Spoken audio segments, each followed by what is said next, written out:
My former boss was speaking to him in the weeks after he was elected, about Ukraine and saying, you do not want to look like a loser, and you will look like a loser if Putin wins in Ukraine.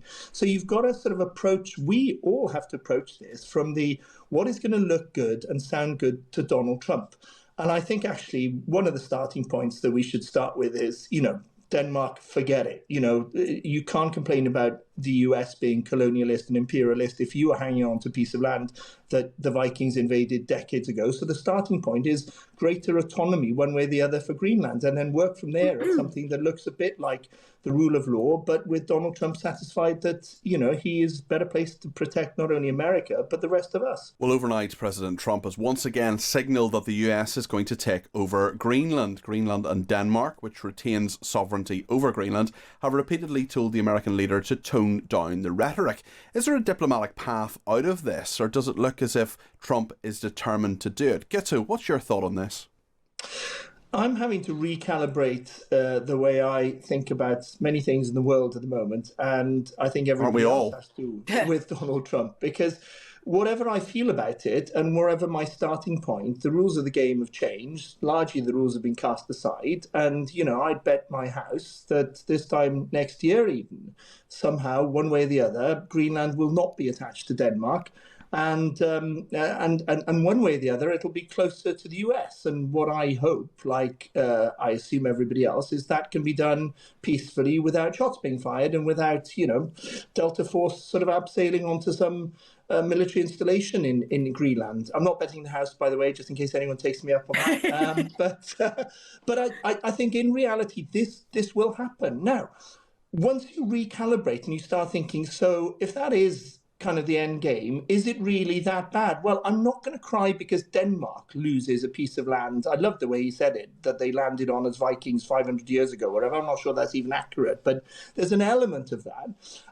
But I can see the benefits for the people of Greenland of being attached to the greatest economy on the world. And I can see the benefits for all of us in Europe of having, the greatest military that the world has ever seen, sort of better placed to protect our northern flank. So I have to start with that as a starting point and think maybe there's a landing place, so to speak, something like COFA, which I'd never heard of before, but apparently that stands for Compact of Free Association, which the Americans have with some South Pacific islands where, there's a sort of loose attachment. They get preferential trade, they get lots of economic benefits, but the US gets a proper military base. Emma, what do you make of this? Because NATO is a very interesting element in all of this. Let's hope if it is to happen, it happens, as Guto outlines, totally peacefully. But big implications for world diplomacy. This is not just about America and Denmark, is it? Or on Greenland, of course, too. Yeah, no, absolutely.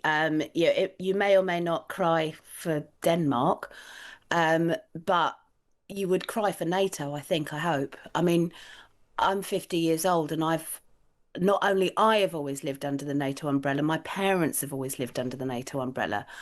And much as people on the left have often had critiques of NATO, there are some on the left, I'm not one of them, who would have always wanted us to leave NATO.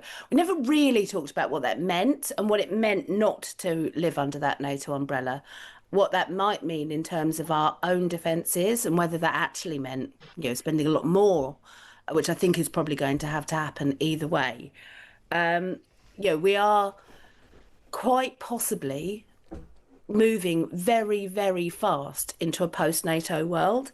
And even if we're not, we are definitely in a world now that we're not prepared for, which is a world where NATO doesn't just mean a lot of countries being protected by a reliable America. And therefore, we need to be having conversations that we are not having. We need to have defences that, we just don't have and haven't had for 20, 30, 40 years. Successive governments, this isn't, any one government's fault or problem.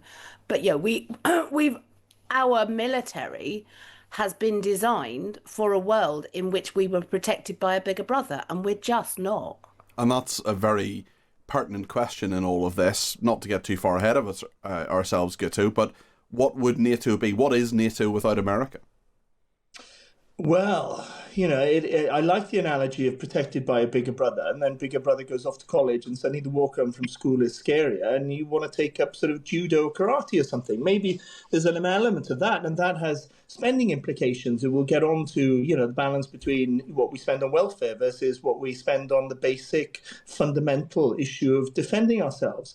I think there is an issue here, and as somebody who always wants to try and find a way through to a third way, I think there has to be a way of persuading Donald Trump that there is a fundamental difference between landing Delta Force on, the shores of a NATO ally and actually doing some sort of deal that everybody, even if they feel under duress, do you not think he understands that, Guto? Do you not think he understands that?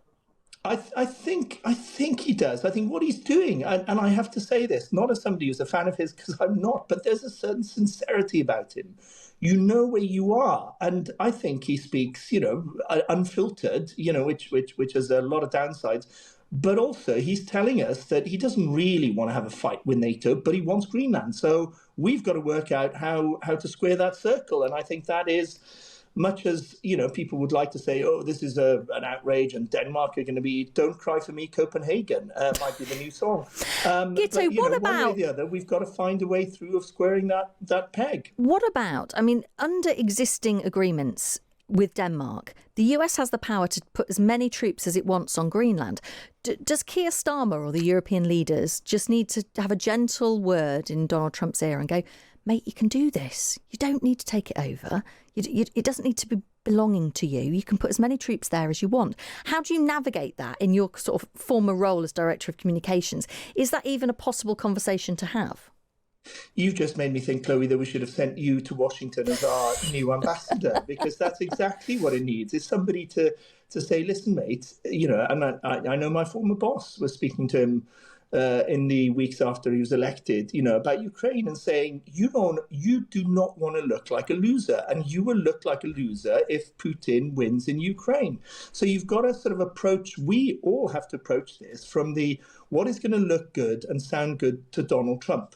And I think actually one of the starting points that we should start with is, Denmark, forget it. You can't complain about the US being colonialist and imperialist if you are hanging on to a piece of land that the Vikings invaded decades ago. So the starting point is greater autonomy one way or the other for Greenland, and then work from there at something that looks a bit like the rule of law, but with Donald Trump satisfied that, he is better placed to protect not only America, but the rest of us.